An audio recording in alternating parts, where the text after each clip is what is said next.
ओम नमो नारायणाय नमः। जय श्री हरि। हरे कृष्ण। आप सभी को फाल्गुन पूर्णिमा और होलिका दहन की हार्दिक शुभकामनाएं। भगवान विष्णु और माता लक्ष्मी की कृपा सदा सर्वदा आप सभी पर बनी रहे। फाल्गुन पूर्णिमा हिंदू वर्ष का अंतिम दिन होता है, इसलिए इस पूर्णिमा का धार्मिक रूप से विशेष महत्व होता है। फाल्गुन पूर्णिमा के दिन होलिका दहन भी की जाती है और उसके अगले दिन रंग और गुलाल के साथ धूमधाम से होली मनाई जाती है। फाल्गुन पूर्णिमा बुराई पर अच्छाई की जीत के प्रतीक के रूप में मनाया जाता है। पूर्णिमा के दिन भगवान विष्णु और माता लक्ष्मी की विशेष करके पूजा आराधना की जाती है, स्नान दान किया जाता है और व्रत रखा जाता है और संध्या के समय अर्घ देकर अपना व्रत पूरा किया जाता है। लेकिन व्रत के साथ व्रत कथा सुनना बेहद ही जरूरी होता है, क्योंकि व्रत कथा के बिना व्रत अधूरा माना जाता है। तो आइए सुनते हैं फाल्गुन पूर्णिमा के शुभ अवसर पर पूर्णिमा व्रत कथा। तो प्रेम से बोलिए लक्ष्मी नारायण की जय, गौरी पुत्र गणेश की जय। पौराणिक कथा के अनुसार द्वापर युग में एक बार माता यशोदा ने अपने पुत्र भगवान श्री कृष्ण से कहा, हे कृष्ण, तुम संसार के रचयिता और पालनहार हो। आज मुझे कोई ऐसा उपाय बताओ जिसे करने से स्त्रियों को सौभाग्य की प्राप्ति हो, साथ ही उसकी सभी मनोकामनाएं पूर्ण हो जाए। तब भगवान श्री कृष्ण ने कहा, हे माता, तुमने अति सुंदर प्रश्न किया है। मैं तुमसे ऐसे ही व्रत को सविस्तार कहता हूँ, ध्यान पूर्वक सुनो। सौभाग्य की प्राप्ति के लिए स्त्रियों को 32 पूर्णमासी का व्रत करना चाहिए।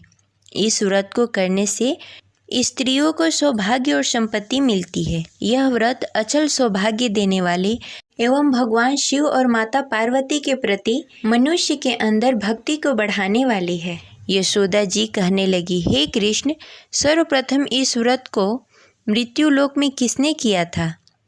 इसके विषय में विस्तार पूर्वक बताओ। भगवान श्री कृष्ण कहने लगे कि इस भूमंडल पर अनेक प्रकार के रत्नों से परिपूर्ण कातिका नामक एक नगरी में, वहाँ चंद्रहांस नामक राजा राज्य करता था। उसी नगर में धनेश्वर नामक एक ब्राह्मण भी था और उसकी स्त्री अति सुशीला रूपवती थी। दोनों ही उस नगर में बड़े ही प्रेम पूर्वक रहते थे। घर में धन्य धान्य आदि की कोई कमी नहीं थी, परंतु उसको बहुत बड़ा दुख था कि उसकी कोई संतान नहीं है। एक समय एक बड़ा ही योगी उस नगर में आया। वह योगी उस ब्राह्मण के घर को छोड़कर अन्य सभी घरों में भिक्षा लेकर भोजन किया करता था। वह रूपवती से कभी भिक्षा नहीं लेता था। एक दिन वह योगी रूपवती से भिक्षा न लेकर किसी अन्य घर में भिक्षा लेकर गंगा किनारे जाकर भिक्षुक को प्रेम पूर्वक ग्रहण करने लगा कि धनेश्वर ने योगी का यह सब कार्य देख लिया। अपनी भिक्षा के अनादर से दुखी होकर धनेश्वर ने योगी से बोला, हे महात्मा, आप सब घरों में भिक्षा लेते हैं, परंतु आप मेरे घर में कभी भिक्षा नहीं लेते। इसका क्या कारण है? योगी ने कहा, निसंतान के घर से भिक्षा लेकर पतितों के अन्न से तुल्य होती है, और जो पतितों का अन्न खाता है वह भी पतित हो जाता है। क्योंकि तुम निसंतान हो, इसलिए पतित हो जाने के भय से मैं तुम्हारे घर से भिक्षा नहीं लेता। धनेश्वर योगी की यह बात सुनकर बहुत दुखी हुआ और हाथ जोड़कर योगी के पैरों में गिर गया और कहने लगा, हे महाराज, यदि ऐसा है तो आप पुत्र प्राप्ति का उपाय बताएं। आप सर्वज्ञानी हैं, मुझ पर कृपा करें। हे भगवान, मेरे घर में धन धान्य की कोई कमी नहीं, परंतु मैं पुत्र न होने के कारण अत्यंत दुखी रहता हूँ। आप मेरी इस दुख का हरण करें, आप समर्थवान हैं। यह सुनकर योगी कहने लगे, हे ब्राह्मण, तुम चंडी की आराधना करो। घर आकर उसने अपनी पत्नी से सब वृत्तांत कहा और स्वयं तप करने के लिए वन में चला गया। वन में जाकर उसने चंडी की उपासना की और उपवास किए। चंडी ने 16वें दिन उसको स्वप्न में दर्शन दिया और कहा, हे धनेश्वर, जा, तेरे घर में पुत्र होगा, परंतु वह 16 वर्ष की आयु में मृत्यु को प्राप्त हो जाएगा। यदि तुम दोनों पति पत्नी 32 पूर्णमासी का व्रत विधि विधान पूर्वक करोगे तो वह दीर्घायु हो जाएगा। जितनी तुम्हारी सामर्थ्य हो, आटे के दिए बनाकर शिव जी भगवान का पूजन करना, परंतु पूर्णमासी का व्रत 32 होने चाहिए। प्रातःकाल होने पर इस स्थान के समीप तुम्हें एक आम का वृक्ष दिखाई देगा। उस पर चढ़कर एक फल तोड़कर शीघ्र ही अपने घर चले जाना और अपनी पत्नी से सब वेदांत कहना। ऋतु स्नान के पश्चात वह स्वच्छ होकर श्री शंकर भगवान का ध्यान करके उस फल को खा लेगी। भगवान शिव की कृपा से उसे गर्भ हो जाएगा। जब वो ब्राह्मण प्रातःकाल उठा, उस स्थान पर एक वृक्ष उगा हुआ था जिस पर एक अत्यंत सुंदर आम का फल लगा हुआ था। उस ब्राह्मण ने उस आम के वृक्ष पर चढ़कर फल को तोड़ने का प्रयत्न किया, परंतु वृक्ष पर कई बार प्रयत्न करने पर भी वह चढ़ नहीं पाया। तब वह ब्राह्मण को बहुत चिंता हुई। तब विघ्न विनाशक श्री गणेश भगवान की वंदना करने लगा। हे दयानिधि, अपने भक्तों को विघ्नों का नाश करके उसके मंगल कार्य को करने वाले, दुखों का नाश करने वाले, रिद्धि सिद्धि प्रदान करने वाले, आप मुझ पर कृपा करके इतना बल दें कि मैं अपने मनोरथ को पूरा कर सकूं। इस प्रकार गणेश जी की प्रार्थना करने पर उसकी कृपा से धनेश्वर वृक्ष पर चढ़ गया और उसने सुंदर आम का फल तोड़ लिया। और धनेश्वर ने सोचा, जो वरदान से फल मिला था वो यही है और कोई फल दिखाई नहीं दे रहा। उस धनेश्वर ब्राह्मण ने जल्दी से घर जाकर अपनी पत्नी को वह फल दे दिया और उसकी पत्नी ने अपने पति के कहे अनुसार उस फल को खा लिया और गर्भवती हो गई। देवी जी की असीम कृपा से उसे एक अत्यंत सुंदर पुत्र प्राप्त हुआ, जिसका नाम उन्होंने देवीदास रखा। माता पिता के हर्ष और शोक के साथ वह बालक शुक्ल पक्ष की चंद्रमा के भांति अपने पिता के घर में बड़ा होने लगा। वह बालक अति सुंदर, विद्वान और बहुत ही पढ़ने में निपुण हो गया। दुर्गा जी के आज्ञानुसार उसको 32 पूर्णमासी का व्रत रखना आरंभ कर दिया, जिससे उसका पुत्र बड़ी आयु वाला हो जाए। 16वां साल लगते ही देवीदास के माता पिता को बड़ी ही चिंता हो गई कि उसके पुत्र की इस वर्ष मृत्यु न हो जाए। इसलिए उन्होंने अपने मन में विचार किया कि यदि यह दुर्घटना उसके सामने हो गई तो वो कैसे सहन कर पाएंगे। इसलिए उन्होंने देवीदास के मामा को बुलाया और कहा, हमारी एक बहुत बड़ी इच्छा है कि देवीदास 1 साल के लिए काशी में जाकर विद्या अध्ययन करे और उसको अकेला भी नहीं छोड़ना चाहिए, इसलिए साथ में तुम चले जाओ और 1 वर्ष के पश्चात उसको वापस लेकर आना। सब प्रबंध करने के पश्चात उसके माता पिता ने काशी जाने के लिए देवीदास को एक घोड़े पर बैठाकर उसके मामा के साथ भेज दिया, परंतु यह बात उसके मामा या किसी और को नहीं बताई। धनेश्वर तथा उसकी पत्नी ने अपने पुत्र के मंगल कामना तथा दीर्घायु के लिए भगवती दुर्गा की आराधना करना शुरू कर दिया। पूर्णमासी का व्रत करना आरंभ कर दिया। इस प्रकार बराबर 32 पूर्णमासी व्रत किया। उन्होंने पूरी श्रद्धा और भक्ति के साथ पूरा व्रत कर लिया। कुछ समय पश्चात एक दिन वह मामा और भांजा रात बिताने के लिए किसी गांव में ठहरे हुए थे।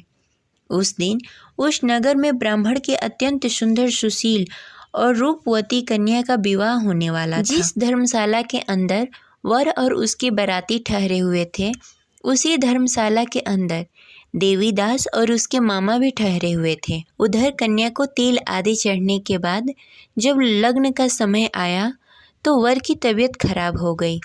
वर के पिता ने अपने परिवार वालों से विचार विमर्श करके कहा कि देवीदास मेरे पुत्र जैसा ही है, मैं उसके साथ लग्न करा दूं और बाद में बाकी सारे काम मेरे बेटे के साथ पूरे हो जाएंगे।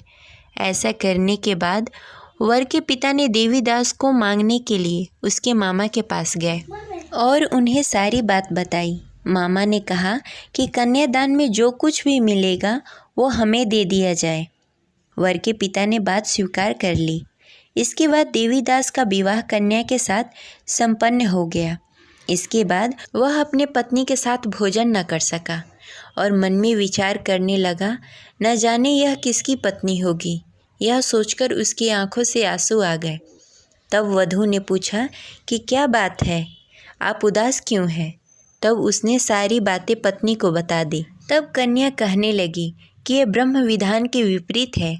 आप मेरे पति हैं, मैं आपकी पत्नी रहूंगी, किसी अन्य की कभी नहीं हो सकती।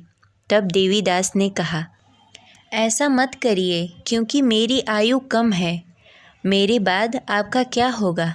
लेकिन उसकी पत्नी नहीं मानी और बोली, स्वामी आप भोजन करिए। दोनों रात में सोने के लिए चले गए। सुबह देवीदास ने पत्नी को 4 नगों से जड़ी एक अंगूठी दी और एक रुमाल दिया और बोला, हे प्रिय, इसे ले लो, संकेत समझकर स्थिर चित्त हो जाओ।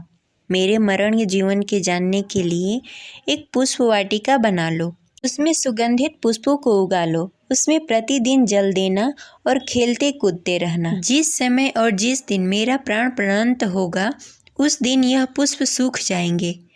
जब यह फिर से हरे हो जाएं, तो जान लेना मैं जीवित हूँ। यह समझाकर वह वहाँ से चला गया। इसके बाद जब वर और बाराती मंडप में आए, तो कन्या ने उसे देखकर कहा कि ये मेरा पति नहीं है। मेरे पति वह हैं जिनके साथ मेरा रात में विवाह हुआ था। इसके साथ मेरा विवाह नहीं हुआ। अगर यह वही है तो यह बताए कि मैंने इसको क्या दिया। साथ ही कन्यादान के समय आभूषण मिले उसे दिखाएं। कन्या की ये बातें सुनकर वह कहने लगा कि मैं यह सब नहीं जानता। इसके बाद सारी बारात भी अपमानित होकर लौट गई। भगवान श्री कृष्ण बोले, हे माता, इस प्रकार देवीदास काशी चला गया। कुछ समय जब बीत गए तो एक सर्प उसको डसने के लिए वहां आया, लेकिन वह उसको काट नहीं पाया, क्योंकि उसकी माता ने पहले ही 32 पूर्णमासी का व्रत कर लिए थे। इसके बाद खुद काल वहां पहुंचा। भगवान की कृपा से तभी वहां माता पार्वती और भगवान गणेश आ गए। देवीदास की मूर्छित दशा को देखकर माता पार्वती ने भगवान शिव से प्रार्थना की कि हे महाराज, इस बालक की माता ने पहले ही 32 पूर्णमासी का व्रत कर लिया है, आप इसको प्राण दान दें। भगवान शिव ने माता पार्वती के कहे अनुसार उसको प्राण दान दे दिया। उधर उसकी पत्नी उसके काल की प्रतीक्षा कर रही थी।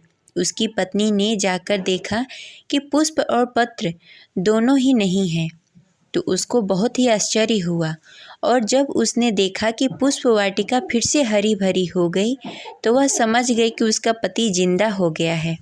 इसके बाद वह बहुत ही प्रसन्न होकर अपने पिता से कहने लगी कि मेरे पति जीवित हैं, उनको ढूंढिए। जब 16वां वर्ष व्यतीत हो गया, तब देवीदास अपने मामा के साथ काशी से चल दिया। इधर उसके पत्नी के परिवार वाले उसे ढूंढने के लिए जा रहे थे कि उन्होंने देखा कि देवीदास और उसका मामा उधर ही आ रहे थे।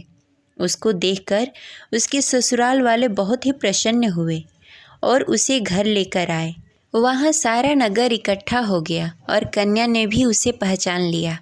देवीदास ने इसके बाद अपनी पत्नी और मामा को लेकर वहाँ से चल दिया। उसके ससुराल वालों ने भी उसे बहुत सारा धन और दहेज देकर विदा किया। जब वह घर के लिए चल रहा था, तो उसके माता पिता को लोगों ने खबर दे दी कि तुम्हारा पुत्र देवीदास और उसकी पत्नी और उसके मामा आ रहे हैं। ऐसा समाचार सुनकर पहले तो उन्हें विश्वास नहीं हुआ, लेकिन जब देवीदास आकर अपने माता पिता का पैर छुआ, तो देवीदास के माता पिता ने उसका माथा चूम लिया और दोनों को अपने सीने से लगा लिया। दोनों की आने की खुशी में धनेश्वर ने बहुत सारा धन ब्राह्मणों को दान में दिया और हंसी खुशी रहने लगे। भगवान श्री कृष्ण कहने लगे कि इस तरह धनेश्वर ने 32 पूर्णिमा का व्रत रखकर पुत्र प्राप्त किए। जो भी स्त्री इस व्रत को करती है, वह जन्म जन्मांतर तक वैध का दुख नहीं भोगती और सदैव सौभाग्यवती रहती है। यह मेरा वचन है। यह व्रत संतान देने वाला और सभी मनोकामनाएं पूर्ण करने वाला है। ये रही आज की कथा। आपको कैसी लगी कमेंट बॉक्स में ज़रूर बताएं और इस वीडियो को लाइक अवश्य करें। मिलते हैं अगले वीडियो में, तब तक के लिए हरे कृष्णा, राधे राधे। आप सभी को होली की बहुत सारी बधाइयाँ।